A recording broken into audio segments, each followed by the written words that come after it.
Hi, I have ADHD.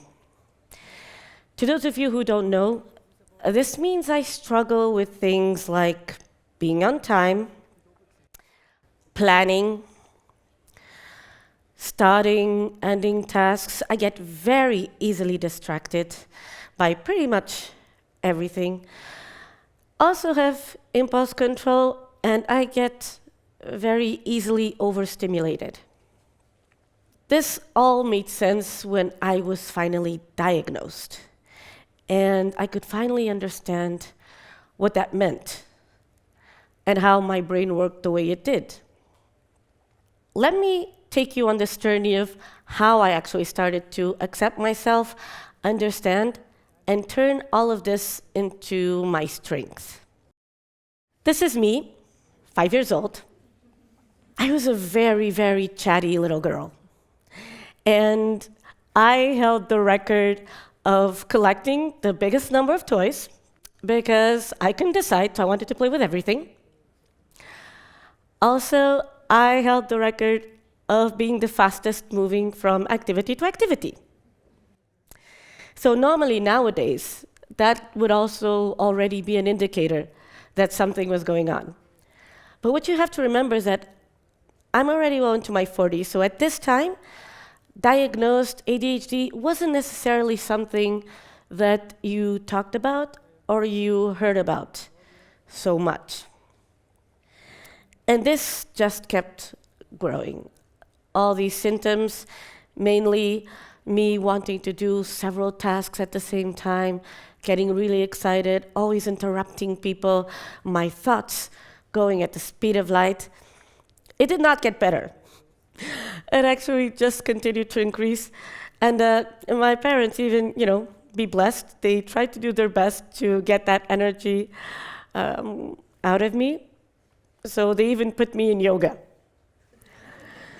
So I can give you a little bit of an idea of what a brain on ADHD is. I'm going to have to admit a little guilty pleasure, which is one of my favorite series, Gilmore Girls, where Lorelai has this amazing sentence: "My brain is like a wild jungle full of scary gibberish. I'm writing a letter. I'm not writing a letter. Why can't I write a letter? I'm wearing a green dress. Why am I wearing my blue dress? My blue dress is at the cleaners. The Germans were gray. You were blue. Casablanca is such a nice movie," which actually is, by the way. But this is just the perfect depiction of what your brain on ADHD is like. You get overexcited. Your thoughts just go from one because you have the overview and you can always see connections that sometimes other people don't see, but it just comes. And again, it did not get better with age. And again, never diagnosed, because throughout high school, I was also known as Little Swallow because I would jump around from seat to seat whenever I would finish a task. And then I went to university. And this is when it really started to get worse because I became the nightmare of the teachers. Because every time they would ask me a question, or that I would ask them a question, I would interrupt their answer, because in the middle of their answer, I would relate to another thought. And I would consistently get comments like, "Could you focus on this? Could you answer this?" And I was like, but this also is related to this. And then professional life came. And when professional life came, that is when things really started to hurt. I quickly realized that I was good with complex projects. I was good with getting the overview and connecting the dots. But when it came to small admin, more mundane protocols, formatted tasks, let's be honest, I sucked at it. And I started getting reviews that you're difficult to keep up. Do you have problems understanding the task? And I couldn't understand why. So I started getting into this mental state of scarcity, thinking that I wasn't good enough. And I wanted to be professionally competent. I wanted to be good at what I did. And that's when I finally got diagnosed, because I looked for help. And my neuropsychologist realized, yeah, you get easily distracted, and I do notice that you have issues following a train of thought beginning to end. Let's test you for ADHD. And I was very surprised. ADHD. Okay. Hadn't heard about it. But here's also the fun part. People think that ADHD means that you have the inability to focus, but it's a lot more nuanced than that. It's not that you don't focus. You're actually focusing too much. Your problem is prioritizing what you focus on.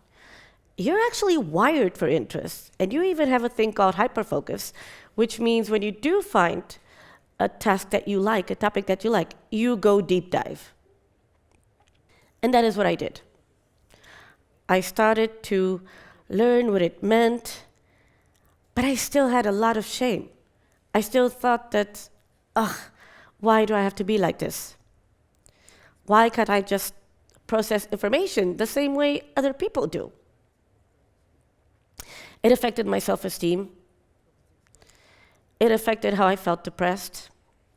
And I just wanted to understand why and what kind of coping mechanisms, how I could make it work. And that's when it happened. For the first time, I had a manager. I'm going to call her P for privacy.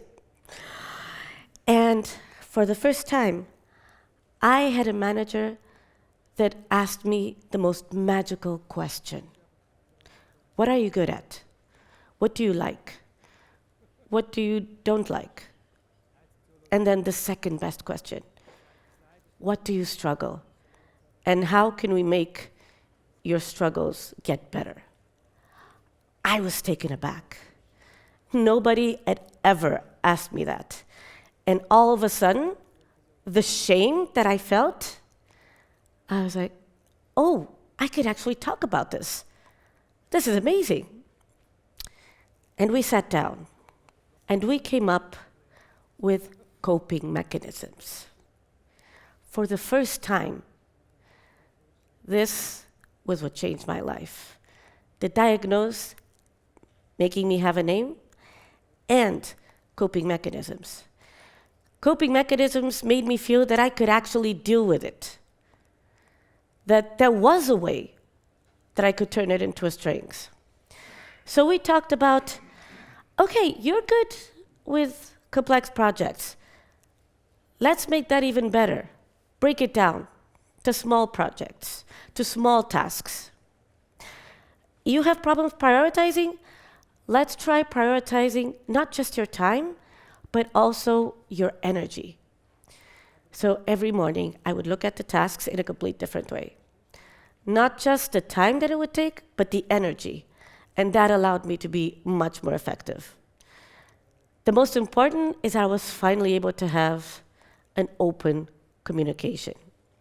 She also taught me how to, for instance, take advantage of my hyper-focus moments.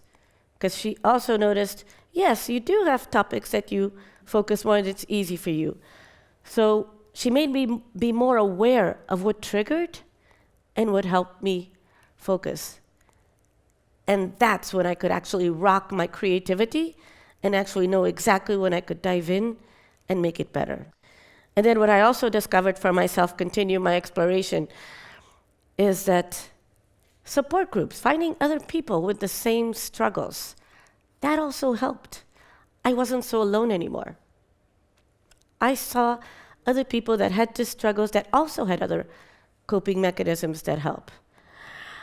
I thought that chaos was what I needed because I was a creative person.